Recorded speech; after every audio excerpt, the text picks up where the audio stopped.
This spring, Garden City residents will have the opportunity to vote on a millage proposal that will help decide the direction and future of our city. On May 8th, voters will be asked to vote on a dedicated 4-year police and fire millage that would help fund a portion of the police and fire departments.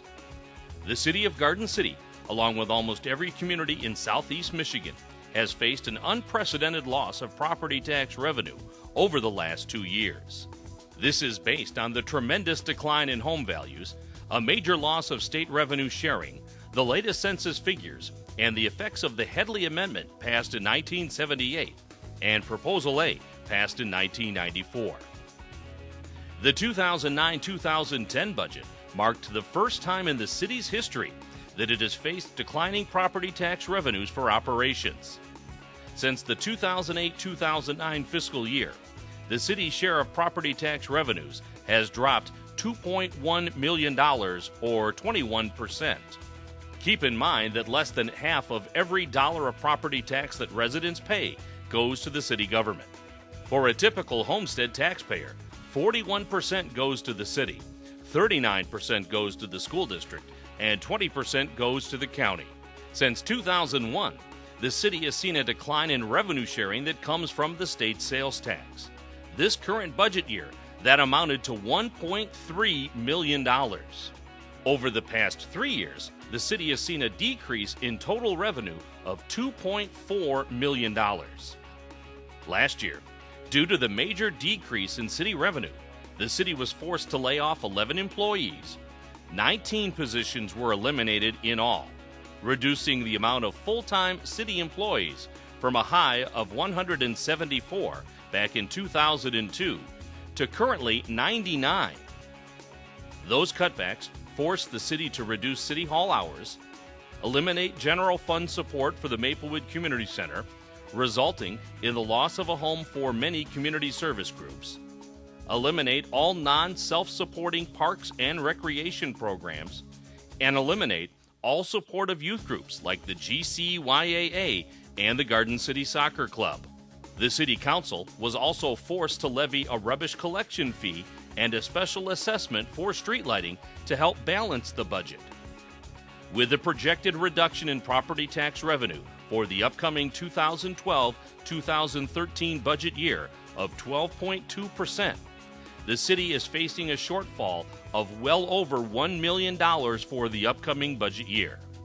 The City of Garden City has been proactive in dealing with declining revenues over the past 10 years. The city has offered early retirements to its employees.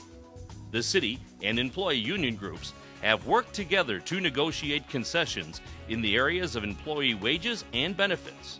Beginning with all new contracts, city employees will be responsible for 20% of their health insurance costs. Further concessions in the area of wages and benefits are currently being negotiated. The city has eliminated several management positions such as Human Resources Director, Building Department and Community Development Director, Deputy Fire Chief and Deputy Police Chief, along with a number of other positions. The city has sought savings through outside contracting in the Building Department, Civic Arena, Parks and Grounds Maintenance, some snow removal, and in custodial services. The city has contracted out animal control to other communities and has consolidated police and fire dispatch with Wayne. The city has also been looking for a way to save money through a possible consolidation of court services with surrounding cities. Meanwhile, just like our residents, the city faces cost increases in health insurance, materials, fuel, services, and legacy costs. The city is painfully aware of the plight of many of our residents, who have either seen a decrease in pay or lost their jobs entirely. Our residents are also facing unprecedented times with falling home values and upside-down mortgages.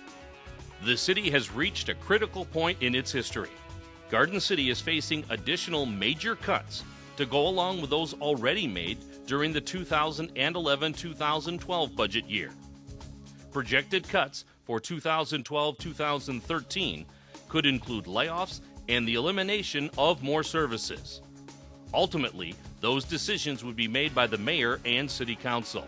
The millage proposal that residents will have the opportunity to vote on May 8th would allow Garden City to bridge the gap and maintain most of the services that it currently offers in some form. The maximum the millage proposal could collect in the first year is $1.9 million. The proposed term of the millage is 4 years. That money would be dedicated to the police and fire departments. The city would then be able to shift a portion of the money that is currently going to fund the police and fire departments back to the general fund to avoid layoffs and program cuts in other areas. The city will continue to pursue other avenues of cost cutting and revenue enhancement. Based on a home value of $70,000, a Garden City homeowner would pay $122 per year or $10 per month. To find how this millage would affect you, multiply the taxable value of your home by 0.0035. Your newest taxable value can be found on the Notice of Assessment, Taxable Value, and Property Classification that you received from the city in late February, or by calling the City Tax Department at 734-793-1610. That's 734-793-1610. You can also visit the city's website and use the millage calculator that you'll find on the homepage. The city is projecting property tax revenues to continue to fall through 2014. The city of Garden City is still attempting to find creative ways to deal with the current financial crisis, while still maintaining the services and quality of life programs that Garden City residents have enjoyed for decades. The city and its residents must decide together the direction of our community for now and the future. More information can be found by visiting the city's website at www.gardencitymi.org or by contacting the city manager's office at 734-793-1660. For information regarding absentee voting, call the city clerk's office at 734-793-1620 or visit the city clerk's portion of the website at www.gardencitymi.org/clerk. Please be informed and then make your voice heard on May 8th.